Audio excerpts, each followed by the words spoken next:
Halo teman-teman pebisnis kuliner dan pecinta kuliner di Indonesia.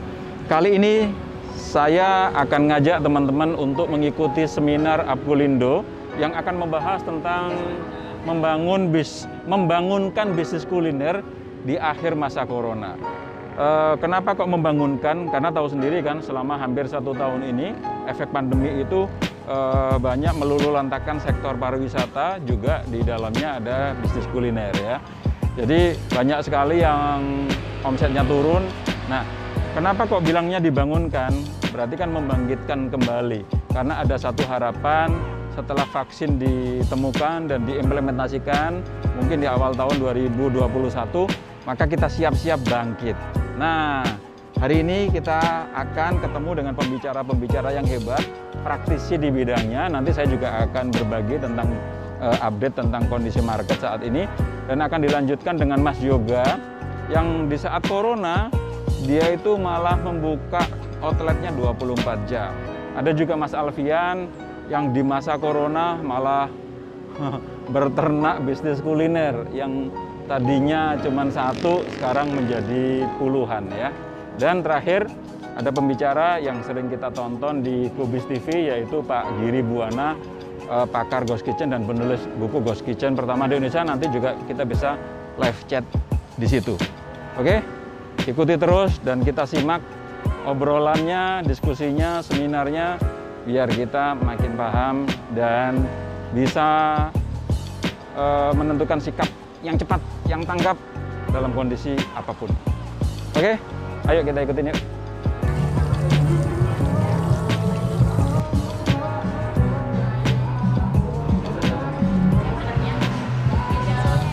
Ya. 36,2. Oke. Kita registrasi dulu.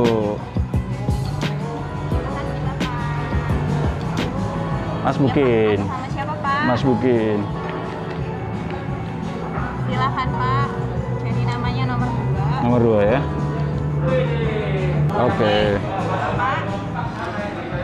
Bapak sudah registrasi tuh? Udah dong. Ya, Pak? Udah. Terima kasih, Bapak. Dapat stiker Apkulindo. Ada Kubis TV-nya juga. Dapat ini ya, Mbak? Ya, boleh, Pak.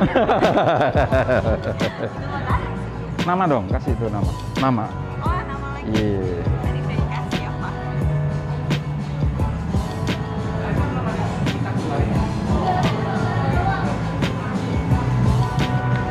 Ini pasang ya?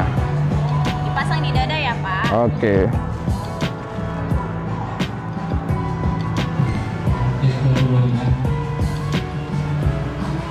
Nah, ternyata di sini ada jualan buku Ghost Kitchen. Ini berapaan, Fis? 200.000, Pak. Harga bukunya 200.000, bukunya Pak Giri nih, Ghost Kitchen.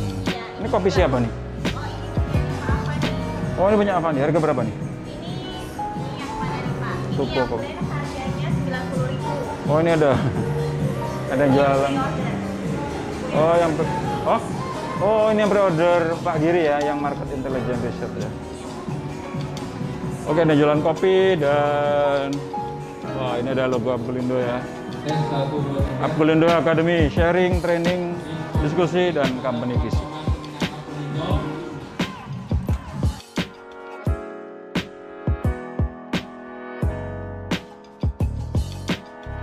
Hah? 3 jam dari Bintaro ke sini. Artinya jalur logistik sudah mulai bergerak. Mungkin duitnya belum nyampe sini. Masih OTW ya kan, masih OTW. Ya.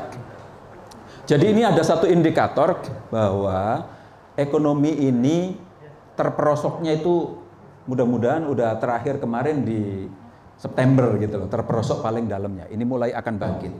Yang ketiga tadi dibilang Pak Bedi, saya juga share tadi pagi, saya cari berita tentang vaksin corona gitu ya. Indonesia katanya mau order di akhir Desember, Amerika di awal Desember udah mulai order, beberapa negara juga mulai order.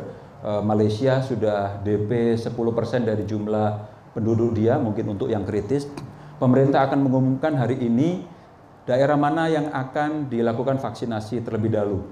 Apakah daerah zona merah, misalkan Jakarta, misalkan gitu ya. Yang saya baca 90 juta pemilik pendaftar BPJS itu gratis dilakukan vaksin, gratis. Yang sebelum ke rakyat mungkin akan dilakukan ke jajaran pemerintah yang yang rentan, jadi tokoh masyarakat. Jadi diberikan ke tokoh masyarakat. Wih, ini baru MC kita. Usianya 18 tahun sampai 59 tahun. Karena kalau lewat dari itu, mereka sudah tua. Pak Bedi berapa? 60. Pak Bedi berarti nggak divaksin. Udah tua. Sembarangan.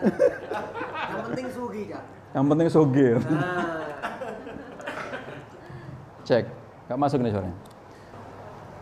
Saya tidak membahas nanti itu gratis kepada siapa, terus apa itu harganya berapa nanti kalau misalkan sebagian tidak itu. Tapi yang ingin saya sampaikan adalah ini ada sinyal bagus bahwa virus corona, virus influenza itu tidak ada obatnya.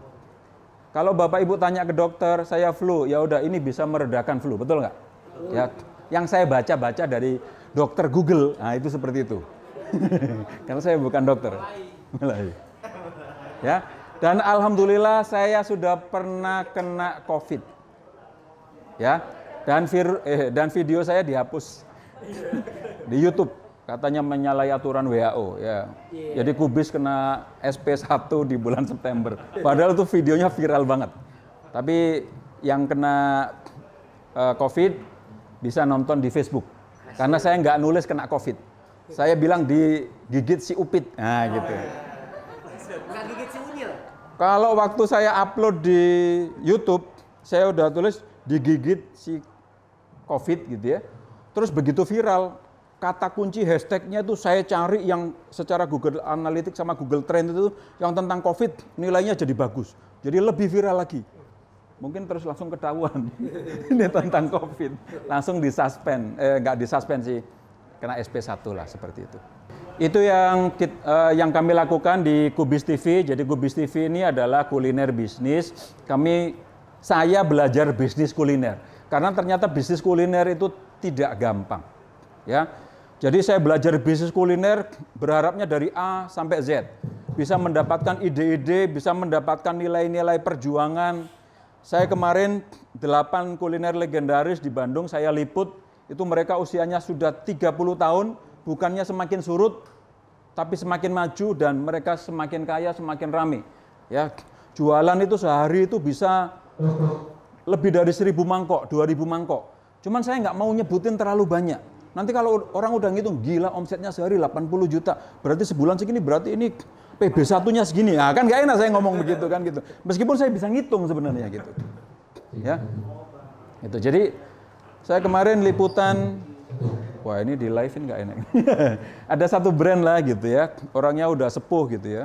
Itu. Jadi kita ngitungnya tuh habis berapa ekor. Nah, nggak saya sebutin ekornya ayam apa bebek. Misalkan sate juga gitu, habis berapa ekor. Nah, kan kita tahu kalau kambing itu nanti jadi berapa tusuk. Nah, gitu. Kalau misalkan Mas Isa dagang bakso, habis berapa kilo Mas Isa? Saya kan dagang bakso, jadi saya tahu sekian kilo itu jadi sekian porsi. Nah, gitu. Gitu. Jadi ya, kita nggak ngomongin omset tapi ngomonginnya porsi.